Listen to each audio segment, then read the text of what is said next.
marda. Yaitu ketika antum mukim dan antum sakit. Kemudian Allah mengatakan aw ala safarin, atau ketika antum sedang safar. Di sini Allah mengatakan wa in kuntum marda aw ala safarin, ketika antum sakit, artinya antum mukim tapi sakit. Atau ketika safar. Allah tidak mengatakan wa in kuntum marda falam tajidu ma'an, kalau antum sakit tidak dapat air. Tidak. Kenapa? Di dalam ketika antum sedang mukim bisa dikatakan mustahil tidak mendapatkan air. Pasti ada air. Jadi kalau tidak ada di sini, maka kita harus mencari ke tetangga, ke kampung di sini, ke RT sebelah dan seterusnya.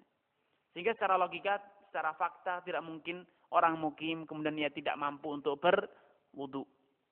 Makanya ayatnya sendiri, pada ayat sendiri Allah mengatakan wa in kuntum marda aw ala safar, kalau antum sakit atau sedang safar.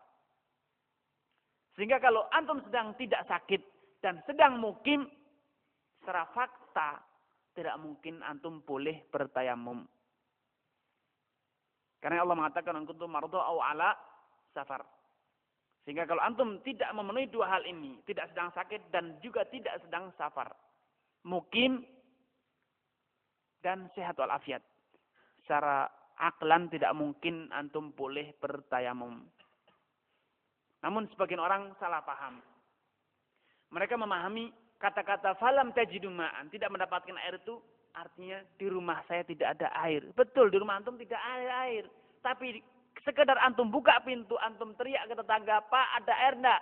Banyak katanya. Ambil sendiri di sumur. Sebagian orang salah paham. Ketika dia naik kereta misalnya. Sedang dia mana? Di dalam kereta atau di dalam bis. Katanya, saya tidak punya air. Di bis tidak ada air karena bis ekonomi. Tidak ada air. Boleh bertayamum saya? Tidak. Kenapa? Sekedar antum berhenti, antum akan mendapatkan air. Apalagi kalau bis ekonomi, tidak usah turun. Akan datang pedagang asong yang bawa air. Air. Berbagai macam air ditawarkan. Antum bisa membeli air untuk berwudu. Harganya murah. Masih dalam kondisi yang terjangkau harganya. Belum dalam kondisi darurat yang artinya antum sampai tidak mampu membeli air. Sehingga pertanyaan yang sering muncul, bagaimana kalau di dalam bis tidak boleh atau tidak dapat air? Kalau antum bisnya eksekutif, pasti ada toiletnya. Eksekutif tidak ada toiletnya, jangan naik. Kalau bisnya ekonomi, pasti ada air. Karena setiap lampu merah akan naik pedagang asong yang menawarkan air antum bisa beli. Lalu bagaimana? Nanti basah. Ya resiko sendiri. Antum bisa minta izin ke sopirnya wudu, berhenti dulu. Atau antum bisa wudu dengan cara, karena Rasulullah SAW sendiri berwudu dengan satu mud. Sedikit sekali, tidak akan sampai menjadikan bisnya basah kuyup. Antum bisa pakai plastik, bisa tampung.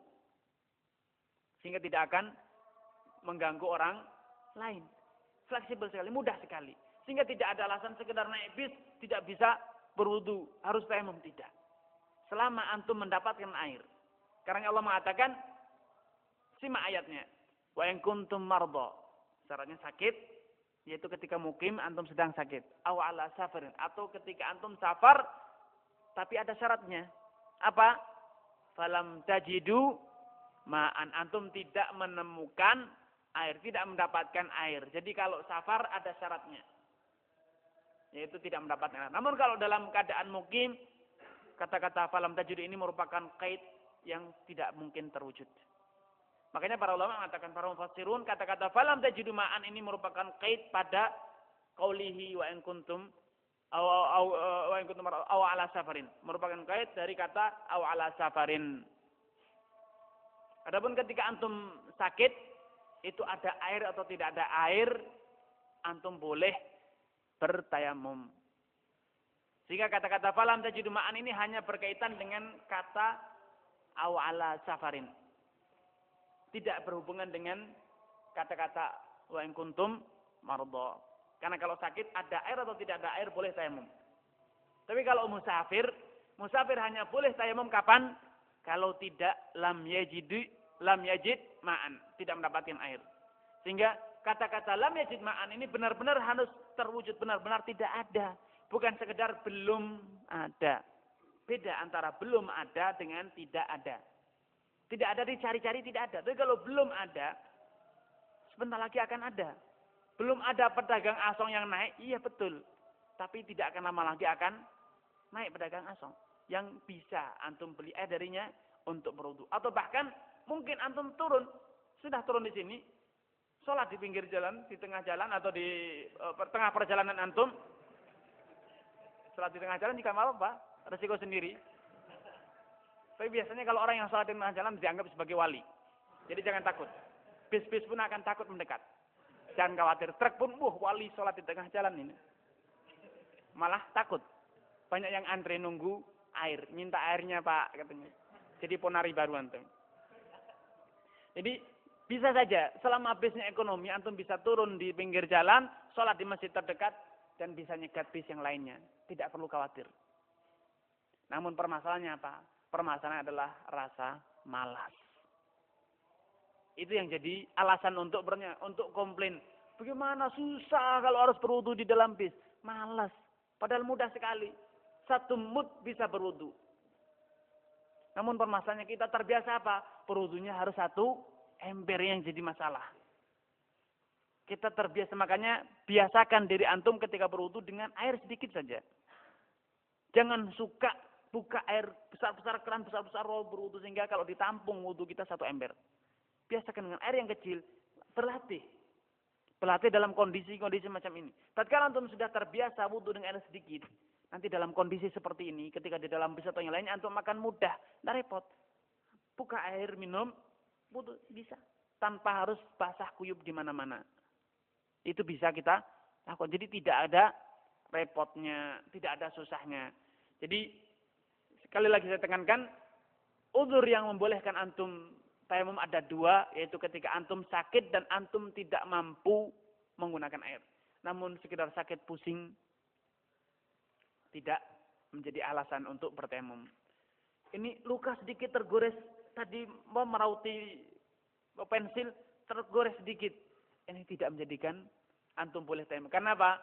Yang dikatakan marad di sini oleh Farawa dikatakan marad yang pertama yukhafu ma'ahu talaf, dikhawatirkan antum akan mati. Seperti dalam hadisnya Syajjah, sahibus Syajjah, pada suatu hari diriwayatkan bahwasanya ada seorang sahabat yang sedang safar bersama sahabat-sahabatnya. Di tengah jalan ia asabahu hajarun, ia kejatuhan batu di kepalanya. Fasa'alan nas, hal tajiduna li uzran, apakah kalian mendapatkan dalil yang membolehkan saya bertayamum? Mereka mengatakan, la najidu laka uzran wa anta taqdiru 'alal ma'. Kami tidak menemukan alasan yang membolehkan kamu untuk bertayamum padahal kamu mendapatkan air. Fakta salah, kemudian dia mandi janabah, famat. Maka ia pun mati. Maka Rasulullah SAW ketika sampai padanya cerita ini, beliau murka dan mengatakan, qatalahumullah. Mereka telah membunuh orang tersebut, menjadikannya mati. Menyebabkannya mati. Inilah fatwanya al-a'immatul mudillin. Orang yang menyesatkan. Sehingga bisa jadi orang mati, bisa jadi orang sengsara. Qataluh, mereka membunuhnya. Qatalahumullah, semoga Allah membinasakan mereka. Ala sa'alu idza lam ya'lamu. Kenapa mereka tidak bertanya kalau mereka tidak tahu? Fa inna masyifa'ul ayyi as-su'al. Sesungguhnya obatnya kebodohan itu adalah dengan bertanya. Bukan asal jawab. Nah, pada hadis ini dengan jelas Rasulullah SAW murka kepada para sahabat yang menfatwakan harus mandi janabah. Padahal luka yang ia derita itu kalau ia nekat mandi atau nekat berwudu dia akan celaka, ia akan binasa mati. Nah, luka yang seperti inilah yang menjadikan kita atau sakit yang seperti inilah yang menjadikan kita boleh bertayamum. Ini luka jenis pertama yaitu atau sakit jenis pertama yaitu yang kita khawatirkan kalau kita menggunakan air kita akan mati. Kemudian luka yang jenis atau sakit yang kedua yang boleh kita bertayamum seperti yang dijelaskan para fuqaha adalah luka yang dikhawatirkan talafu udwin, menjadikan anggota tubuh kita buntung atau celaka, cacat permanen misalnya. Kalau kita nekat menggunakan air. Kalau kita nekat menggunakan air, maka dikhawatirkan ada anggota tubuh kita yang cacat permanen, patah, atau membusuk, atau yang lainnya. Kemudian yang ketiga, yang dikatakan oleh para fuqaha membolehkan, marad yang membolehkan kita pertama adalah kalau dikhawatirkan syain, meninggalkan bekas luka yang tidak bisa hilang. Misalnya terluka di wajah, kalau dibasuh, maka lukanya akan membusuk dan menyisakan bekas yang tidak akan bisa hilang misalnya.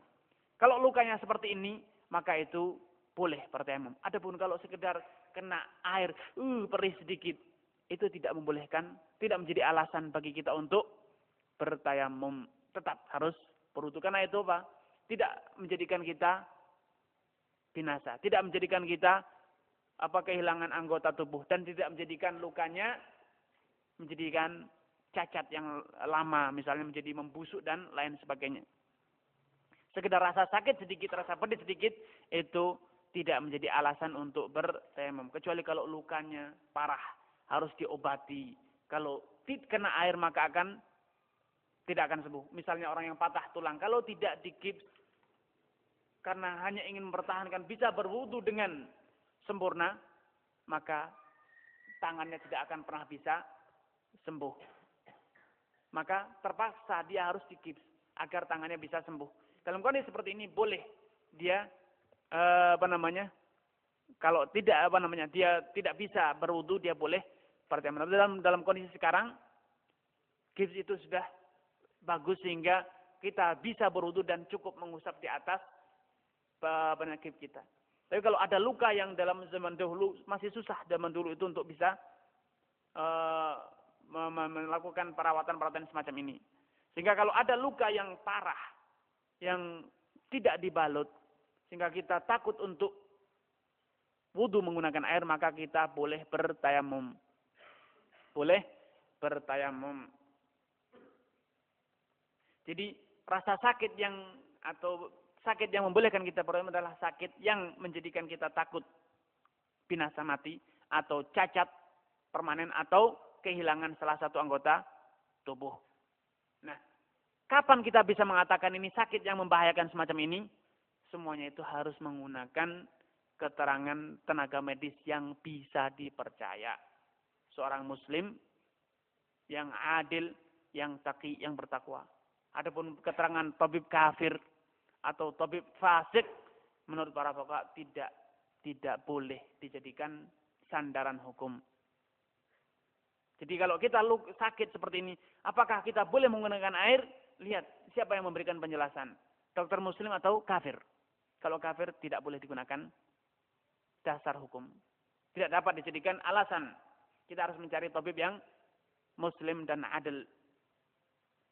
Tapi kalau kita mampu menilai sendiri, karena kita seorang tabib misalnya, seorang dokter luka atau sakit, maka dia boleh menggunakan pendapatnya sendiri, karena dia memiliki kemampuan. Tapi kalau sekedar karena kekhawatiran kita sendiri, padahal tidak seperti itu kenyataannya. Seringkali orang sakit itu, kalau saya pakai air wudu, saya malah semakin parah sakit saya. Padahal kenyataannya tidak. Betul banyak orang enggan menggunakan air hanya berdasarkan analisanya sendiri, dan ternyata itu analisa yang tidak benar. Orang yang demam, kalau saya pakai air dingin, enggak pakai air saja dinginnya seperti ini. Padahal seharusnya kalau dia berwudu, dia mandi, demam dia akan berkurang. Karenanya orang yang demam diobati dengan dikompres. Karenanya saya tekan lagi, keterangan tidak boleh menggunakan air ini harus didasari oleh keterangan tenaga medis yang handal, tenaga muslim yang adil. Bukan keterangan seorang dokter kafir atau dokter yang fasik. Wallahu ta'ala a'lam. Ini yang bisa disampaikan pada kesempatan sore ini. Semoga Allah subhanahu wa ta'ala menambahkan ilmu yang bermanfaat bagi kita dan amal yang saleh. Wassalamualaikum warahmatullahi wabarakatuh.